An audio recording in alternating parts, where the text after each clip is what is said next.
Magandang umaga mula sa Jeffersonville, Indiana. Sabado ng umaga, Abril 18, 2026. Ang inaasahang Eagles are gathering together. Ang liham mula kay Brother Joseph Branham ay makukuha na ngayon sa mahigit 21 lika sa David Erickson Panor Channel sa YouTube. Mangyaring mag-subscribe at pindutin ang bell para sa mga abiso. Ngayon, kapatid na Joseph Branham, minamahal na piniling nobya, habang pinakikinggan natin ang mensaheng ito, ang pagpili ng isang nobya, iniisip ng ilan na nagsasalita lamang ang propita at nagtuturo sa atin tungkol sa katangian at tangkad na dapat hanapin ng lalaki kapag pinipili niya ang babaeng gusto niyang maging asawa. Iyan ay totoo.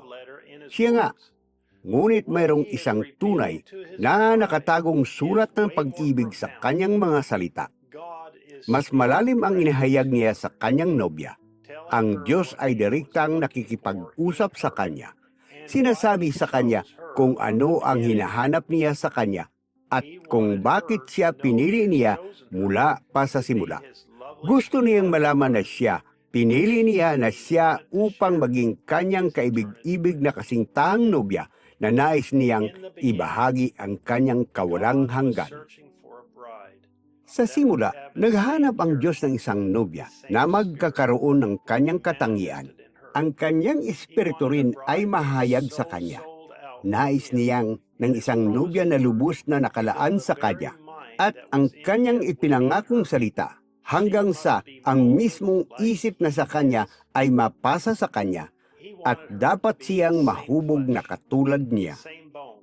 Nais niyang siya ay maging kanyang laman, parehong buto, parehong espiritu, parehong lahat, eksaktong katulad niya. Silang dalawa ay magiging isa. Wala siyang titig na parang ligaw sa kanyang mga mata. Hindi siya makipaglandian sa ibang boses. Magiging tapat at totoo siya sa kanya. Anuman ang sabihin ng sinuman, panindigan niya siya sa kanyang salita. Ano man ang sabihin niya, maniniwala siya sa bawat salita. Gaano man katagal bago ito matupad, paniniwalaan niya ito. Mananatili siya sa kanyang salita. Mamahalin niya siya at siya lamang. Hindi niya kailangan bigyan siya ng malaking kayamanan. Nasa kanya ang mahalagang perlas, ang tunay na pahayag niya. Malalaman niya, sila ay isa at pariyo. Mananahan ang kanyang espiritu sa kanya. Ano man ang kailangan niya, ibibigay niya ito sa kanya. Ang kailangan lang niyang gawin ay humingi at maniwala at gagawin niya ito. Alam niyang mawawala siya ng matagal upang itayo ang isang bahay para sa kanya na magkakaroon ng lahat ng bagay na kapantay at kahintulad niya. Itinayo niya ito sa paraang mamahalin niya ito. Alam niyang balang araw ay babalik siya para sa kanya, gaya ng ipinangako.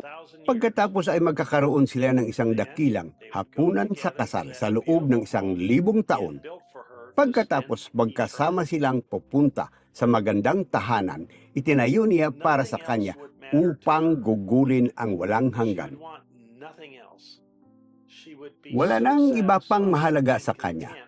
Wala na siyang ibang gugustuhin.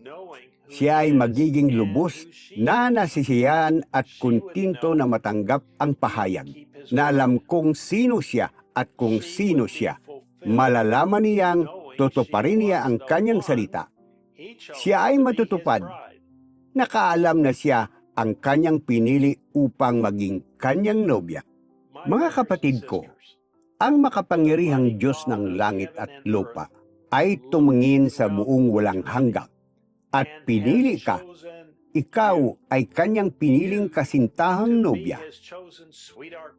Mga kapatid ko, ang makapangyarihang Diyos ng langit at lupa ay tumingin sa buong walang hanggan at pinili ka. Ikaw ay kanyang piniling kasintahang nobya.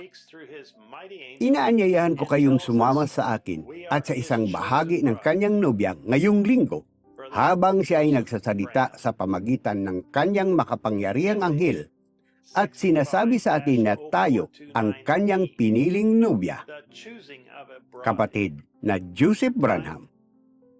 Minsay 65-0429E, ang pagpili ng isang nobya. Oras, alas 12 ng tanghali, panahon sa Jeffersonville. Mga kasulatan, Genesis, Kapitulo 24, versikulo 12 hanggang 14. Isaias, Kapitulo 53, versikulo 2. Pahayag, Kapitulo 21, versikulo 9. Hanggang sa susunod, pagpalain kayo ng Diyos at Shalom.